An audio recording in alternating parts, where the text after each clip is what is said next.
maybe just having him bouncing off the ropes at the moment a little bit. Very evenly matched when you look at their top scores.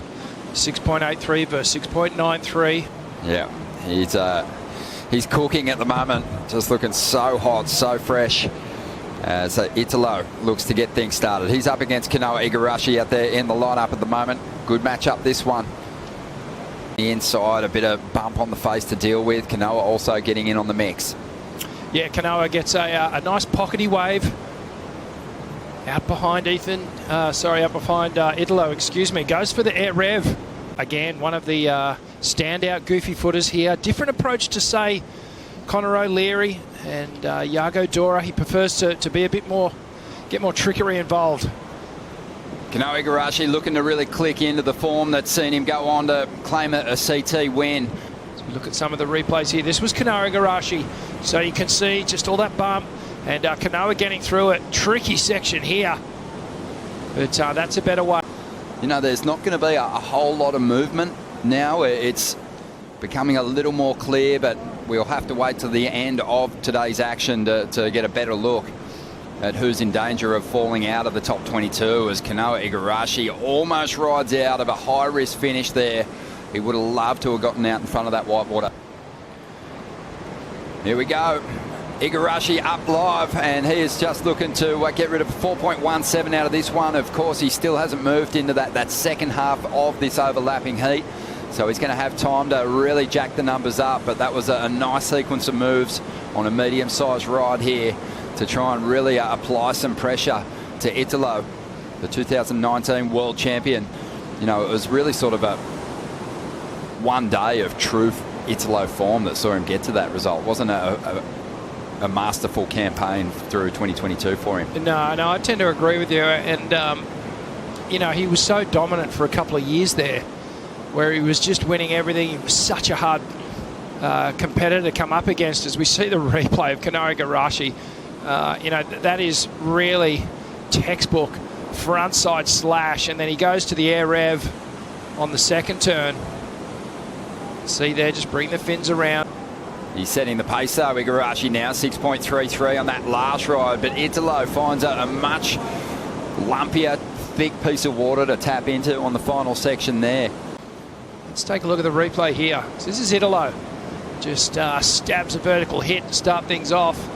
Bumpy section down the line, up and over, drifts the big, long, lip gliding floater. But pretty remarkable how he could just change direction there off the bottom turn, throws it up skyward.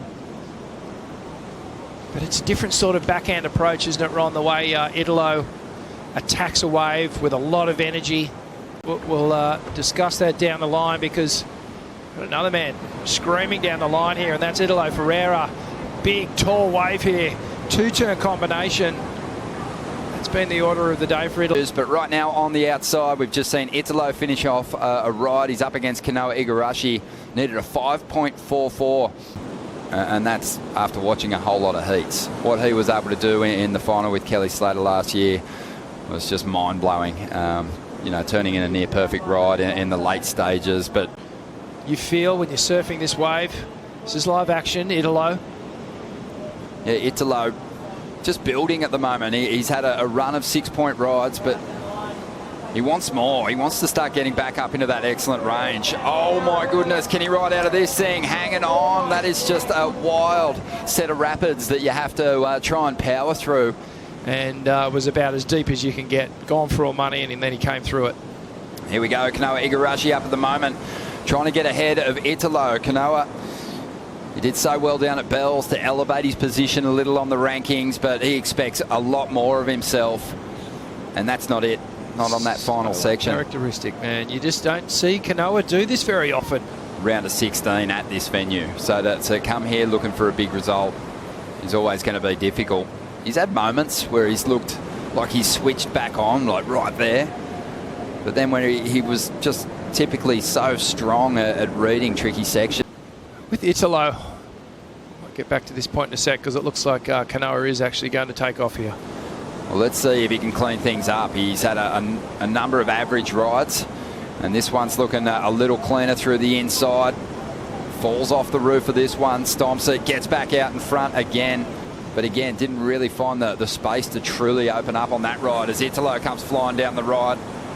And you know what he's thinking, massive backside reverse, he's hanging on for the finish, gets out in front, and he sticks it. And that is like a whole new level of commitment. That's a dry section. He's celebrating. A little more switched on than Kanoa has. Oh yeah, definitely. Like I look at just the difference in speed, but have a look at this thing. Takes to the air, covers about 10 feet in the projection of that backside rotation, and I can't even begin to explain just how turbulent this water is that he lands on. Does so well to get the projection here, Ron. Unbelievable. The thing about this ride is if he just takes a straight line out in front of this wave, it's still treacherous, what he's attempting. You're basically surfing out over dry reef. But the thing is, he launches himself into the sky. We know he's got a high strike rate with that move. And there is, times when, Rich, we've looked at that manoeuvre and said, yeah, we've just seen it so often, but we haven't seen too much of it this year from him. And that was a stellar version of the move. Again, the point I was going to make is, I feel like a couple of years ago we were always going, how did he make that? How did he do that? Oh, my God. He's going to really struggle now to turn this one around. He's after an 8.98, and he had this one during the replay of that big backside air, a couple of big blasts. Yeah, just two very solid manoeuvres connected on the backhand. And an incredible wave stood right up for him, and you can see blast the tail out, gets a little drift on the coping, the top of the lip there, sits back on the heel side rail. And again, the backsiders, they're in a moment where they're riding blind because they're looking back into the foam. They're not looking down the line like the natural footers do. And, well, it's come at the expense of Kanoa Igarashi, unfortunately. But the man, he's all pumped up. Italo Ferreira moves through.